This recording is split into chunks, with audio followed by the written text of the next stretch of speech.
Fala pessoal, bem-vindos e bem-vindas, eu sou o André Pádua, nesse momento você está assistindo o Polis, aqui no OCIA Podcast. E por aqui nós entendemos que a sabedoria ela começa na reflexão.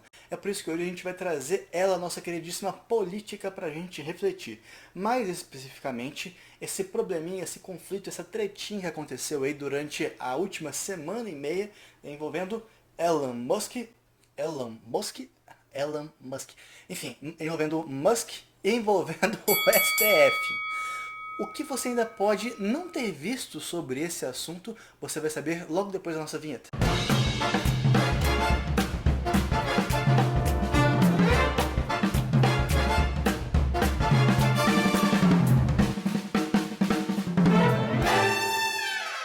Em primeiro lugar, eu quero agradecer muito vocês. Somos uma comunidade de mais de 650 inscritos já aqui no canal. Foram mais de 500 inscritos nos últimos 7 dias. Nossa gratidão, muita gratidão pela generosidade de vocês que estão aí nos acompanhando, vendo as nossas reflexões aqui pelo podcast. A gente sempre pretende trazer um conteúdo saudável, construtivo, reflexível, que dê pra gente pensar uma outra sociedade possível, quem sabe. E por isso é importante que você que se inscreveu, você consiga curtir, discutir caso não tenha gostado do conteúdo, principalmente comentar, deixe seu comentário em relação ao vídeo que a gente vai trazer agora também. Deixe seu comentário e compartilha. Se você tem aquele grupo de amigos que vocês gostam de falar um pouco sobre política, gostam de falar sobre questões relevantes do Brasil, compartilha com eles, compartilha com pessoas que você gosta de debater essas questões. Aqui a gente também vai debater sobre esporte, sobre cultura. Então é muito coração de mãe, ou melhor, coração de pai, ou coração de youtuber aqui nesse momento para a gente fazer aqui uma grande comunidade com todos e todas nós. Você que está assistindo, você pode até já ter algum lado nisso tudo. Inclusive eu quero muito que você comente aí pra gente ter uma ideia, a gente saber como você pensa sobre isso. De um lado, a gente tem Elon Musk, que está falando censura e tudo mais, por decisão de Alexandre de Moraes, que está cumprindo uma decisão judicial, está uma censura, liberdade de expressão, cumprir decisão judicial, enfim, tá um quebra-quebra danado, tá uma lenga-lenga, tá um ruído danado entre esses dois, isso ocupou os noticiários aí na última semana e meia. Particularmente, a minha função, enquanto alguém que estuda filosofia, é pensar um pouco fora da curva. Nem a favor, nem contra, e ao mesmo tempo a favor e contra. Eu estou aqui fazendo mais ou menos esse papel. Mas vamos analisar aqui qual foi a causa disso tudo. A causa disso tudo foi Musk não cumprir uma determinação judicial. A primeira coisa que a gente percebe disso é que foi uma decisão monocrática. O que significa isso? Alexandre de Moraes, usando o que ele deveria usar, que é todo o nosso ordenamento jurídico, as leis que regem no nosso país, ele emitiu uma decisão enquanto ministro que ele é. Só que foi ele, monocrático. Ele não houve a participação dos 11 ministros que ocupam o STF. Nós gostemos desses ministros ou não, mas eles estão lá, a gente tem que levar em consideração. Mas sobre essa decisão monocrática, Alexandre de Moraes ele tem sido extremamente questionado sobre suas decisões monocráticas desde 2022, na época das eleições. Dessas decisões monocráticas questionáveis, se construiu um momento de impopularidade envolvendo o STF enquanto grupo, enquanto conjunto, e mais especificamente também Alexandre de Moraes. E essa impopularidade ecoou bastante em vários grupos de direita e de centro-direita.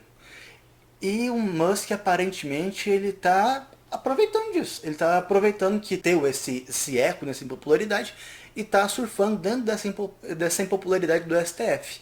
Não é exagero dizer que o Brasil está à beira da ditadura nas mãos de um ministro totalitário do Supremo Tribunal Federal, chamado Alexandre de Moraes. O presidente Lula da Silva está participando desse impulso em direção ao totalitarismo. Desde que assumiu o cargo, Lula aumentou enormemente o financiamento governamental dos principais meios de comunicação, a maioria dos quais incentiva o aumento da censura. O que Lula e de Moraes estão fazendo é uma violação escandalosa da Constituição do Brasil e da Declaração dos Direitos Humanos das Nações Unidas. Nesse momento, o Brasil ainda não é ditadura consolidada. Vocês ainda têm eleições e outros meios de enfrentar o autoritarismo, que já não existem em outras tiranias mais avançadas. Mas o Supremo Tribunal Federal e o Tribunal Superior Eleitoral interferem em eleições por meio de censura. Há 3 dias, eu publiquei os arquivos do Twitter para o Brasil. Eles mostram que Moraes tem violado a Constituição brasileira.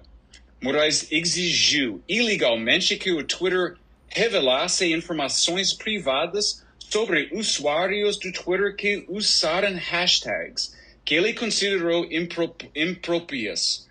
Ele exigiu acesso aos dados internos do Twitter, violando a política da plataforma.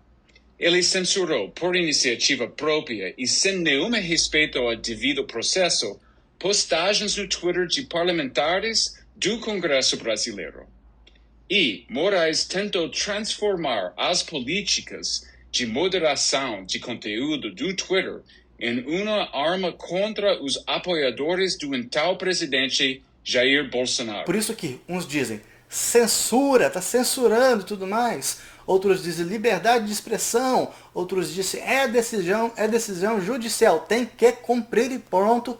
Acabou. O que nós não sabemos, ou pode ser que a gente não se lembre, é que Elon Musk não é um exemplo isolado. Não foi a primeira decisão monocrática de ministros do STF desrespeitada por alguém.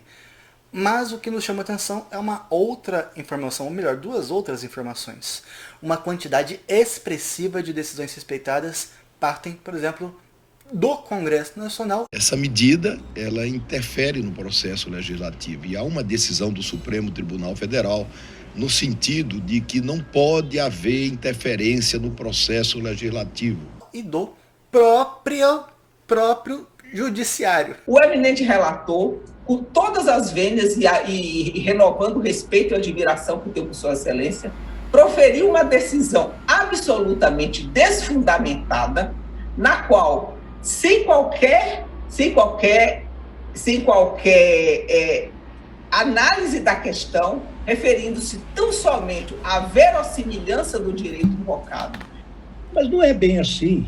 Há cerca de 3 anos, a defesa vem insistindo junto à 13ª Vara Criminal Federal de Curitiba para ter acesso a um dos processos, a uma das ações penais em que o ex-presidente Luiz Inácio Lula da Silva figura como réu, especialmente ao acordo de leniência da Odebrecht, aos documentos que acompanham esse acordo de leniência, mas de modo especial às perícias. A gente ri de nervoso. O judiciário não está cumprindo decisão judicial do judiciário. Trava a língua. O judiciário não está cumprindo decisão judicial do judiciário. A gente vai entender por que isso está acontecendo, por que também que isso é grave, mas antes a gente vai fazer o convite que a gente fez também lá no comecinho do vídeo. Se você chegou agora, está conhecendo agora o canal, as nossas ideias aqui, se inscreva se você está curtindo o conteúdo, deixa o joinha. Se você for falando, não, tá falando muita abobrinha aí, sei lá, não tá dando certo não, então descurte, não precisa nem se inscrever, mas se inscreva se você quiser e descurta aí também. E principalmente, fala aí no comentário por que você não concorda ou concorda com o que a gente está falando, fala onde é que você está situado nessa galera, se você está mais emparelhado com o Musk, se você está mais emparelhado com o STF, e a gente vai perceber daqui a pouquinho a gente chega lá, que tem muita gente emparelhada com os dois, a gente vai trazer essas informações tudo aqui para vocês. De início, em relação a decisões monocráticas que são desrespeitadas, foi o que aconteceu com o ministro Lewandowski, que observou por duas vezes o descumprimento de suas determinações no caso de acesso do ex-presidente Lula a arquivos da Operação Spoofing. Foi um caso. E a gente percebe um outro caso aqui também que é muito legal, assim, legal de interessante de... Você sabe? Meu Deus. Meu Deus, é isso que está acontecendo, tá? Em 2016, o descumprimento veio de onde? do Senado. Repetimos pertinho do microfone, do Senado. O sorriso de nervoso, meu Deus, lá do Senado. Contrariando decisão do ministro Marco Aurélio de Mello. A mesa diretora, ela decidiu que esperaria a manifestação do plenário para deliberar acerca do afastamento de Renan Calheiros, à época presidente da casa, que a polícia tocou a campanhada da casa dele e falou assim: não atendo não, eu sou daqui que eu não atendo, eu sou o presidente do Senado, não é assim que funciona e tudo mais. O judiciário tá querendo influenciar dentro da política, dentro do legislativo, vamos com muita calma nessa hora. Então a gente percebe que decisões judiciais são descumpridas por parte do judiciário e por parte também do Congresso Nacional. E aí a gente tem que falar sobre isso, né? Esses benditos três poderes, esse esqueleto da nossa República Democrática Brasileira: legislativo, executivo e judiciário. Eles juntos representam um sistema que é parecido com esse aqui, ó, seu celular. Mas por quê? Por que parecido com o celular? Estranho que, assim, esse trem amola a gente o dia inteiro, né? O WhatsApp, a rede social amola a gente o dia inteiro. E a questão da política, ela tem impacto na nossa vida o dia inteiro. Mas eu não estou falando disso, mas é um exemplo relevante pra gente também. O que a gente está falando aqui é que o celular tem um sistema. E esse sistema sempre pede para ser atualizado para melhorar a experiência do usuário com o celular e com o sistema. Nos três poderes acontece exatamente a mesma coisa. Esses três poderes, eles precisam de atualização constante. Nós observamos isso principalmente partindo da Câmara e do Senado, que é o Legislativo. Eles estão ali compilando, né, fabricando as leis, então eles precisam também de mudanças para conseguir se desenvolver, para fazer dentro de si mesmos um progresso dentro dessa instância que é o Legislativo. O Executivo, ele se renova ou de 4 em 4 anos ou de 8 em 8 anos. Então há uma praticamente compulsiva atualização. Tem épocas que ganha a direita, tem épocas que ganha a esquerda. E uma e outra atualiza o sistema da maneira como ideologicamente entende sendo a mais positiva, a mais construtiva. E do outro lado a gente tem o nosso poder judiciário. E o judiciário é o que a gente vê com mais vagar, ou seja, a atualização do judiciário ela é relativamente lenta. Fizeram uma atualização em termos de, vamos dizer assim, de internet, de rede social, né? Automatizaram muito as coisas, foi positivo, mas agora em termos de procedimentos, como é que essa atualização acontece? Ou não acontece? Então esse é um problema, essa não atualização que vai provocando essas brigas, vai provocando impopularidade, vai provocando descredibilidade a esses três poderes da nossa República Democrática Brasileira. E sobre isso eu quero apresentar para vocês a ideia de um filósofo que eu lembrei com isso tudo acontecendo, que eu li há um tempo atrás. Esse filósofo se chama Thomas Hobbes. Ele viveu em 1588, bem lá atrás. Ele escreveu um tratado chamado o Leviatã. E dentro desse tratado, o Hobbes ele vai encontrar três causas principais do que? Discórdia, que é o que está acontecendo. Discórdia dentro dessas forças políticas que estão baseados numa ideia tentando alcançar a população dentro da coerência. É isso. Porque a direita ela tem tido muito mais coerência dentro do seu espectro do que a esquerda. Por mais que a gente concorde ou não com a direita. Eles têm se mostrado bastante coerentes, muito mais coerentes ideologicamente do que a esquerda tem se mostrado de coerência. Mas esse livro, o Leviatã, esse tratado do Hobbes, ele vai falar da discórdia, mas essa discórdia tem três causas. Essas causas da discórdia, a gente pode ler elas como sendo a competição, a desconfiança e a glória. A glória, ou a gente pode também falar poder. A gente vai ver depois, quando a gente chegar nesse poder, nessa glória, o motivo dessa risada maligna, que ela não é por acaso aqui com a gente. Mas em homenagem, em comemoração a tantos inscritos novos com a gente, nós vamos fazer 3 vídeos especiais falando sobre essas questões de questão de censura, liberdade de expressão, redes sociais, falando também de visões diferentes sobre isso, tudo alinhado com essa questão desse aporte filosófico que a gente está usando. E nós pedimos muito, comentem nos próximos vídeos, porque no terceiro vídeo, o primeiro vídeo vai ser sobre essa competição, o terceiro vídeo vai ser sobre a desconfiança, e o terceiro vídeo vai ser sobre essa glória ou esse poder. Nesse terceiro vídeo nós vamos trazer, sim, comentários de vocês nesses dois outros vídeos, porque a gente entende que aqui a gente também tem que conversar sobre interesse público. E nada melhor para o interesse público do que trazer o público, vocês. Então a gente vai fazer essa mediação, a gente vai trazer os comentários de vocês para a gente comentar. Pleonasmo mais, né? Comentar, mas enfim. Voltando ao Leviatã de Thomas Hobbes, é assustador perceber como um texto ali por volta de 1588, ele faz tanto sentido hoje em dia. Isso é assustador perceber. E o que a gente entende pela competição aqui? O que a gente entende por isso? A gente tem que encarar uma coisa. A gente idealiza uma sociedade ideal, justa, construtiva, ética, com justiça social, com igualdade, com direitos iguais e por aí vai. Mas a gente precisa encarar o que a sociedade é hoje, o fato social, para a gente entender e interpretar esse fato social. E o fato é que a sociedade hoje está dividida, ela está em competição, tem ideias disputando a sociedade. E que ideias são essas? Então é necessário encarar isso. E a gente percebe dentro de Elon Musk e STF que nós temos lados dessa competição. Que aqui está sendo representado pelo Elon Musk e pelo STF. O Elon Musk ele entrou num barco, ele entrou num bonde de competição ideológico que é ligado a grupos de direita. A gente fala em ciência política que é um grupo representado por neoliberais. São pessoas ligadas à empresa que almejam o lucro. Nada contra isso. É necessário, é positivo, o lucro é o liberalismo clássico, maravilhoso. O problema é o lucro pelo lucro, sabe? Isso a gente tem que debater. Como a gente tem alcançado esse lucro. Mas esse assunto, essa questão fica para um outro vídeo. Aqui a gente só vai falar isso, que o Elon Musk está nesse bonde dos neoliberais.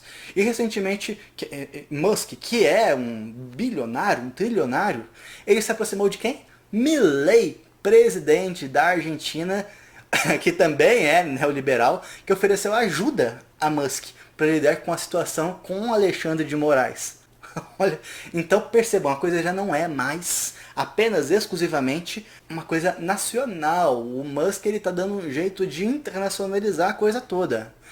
E de sexta para sábado nós tivemos aí notícias de uma live que foi anunciada envolvendo Musk e Bolsonaro. Só que a live ela foi cancelada, segundo estão dizendo aí nas redes sociais, nos jornais principais, por causa da escalada do conflito entre Irã e Israel. Por isso que a live foi cancelada. A gente não entende exatamente o nexo causal entre uma coisa e outra, mas a gente entende que é um momento de conflito que está sendo escalado, então é necessário as atenções serem voltadas para lá com as pessoas competentes para isso. Então nós falamos aqui de um grupo determinado. Elon Musk, Milei, Bolsonaro, essa galera toda que está desse lado.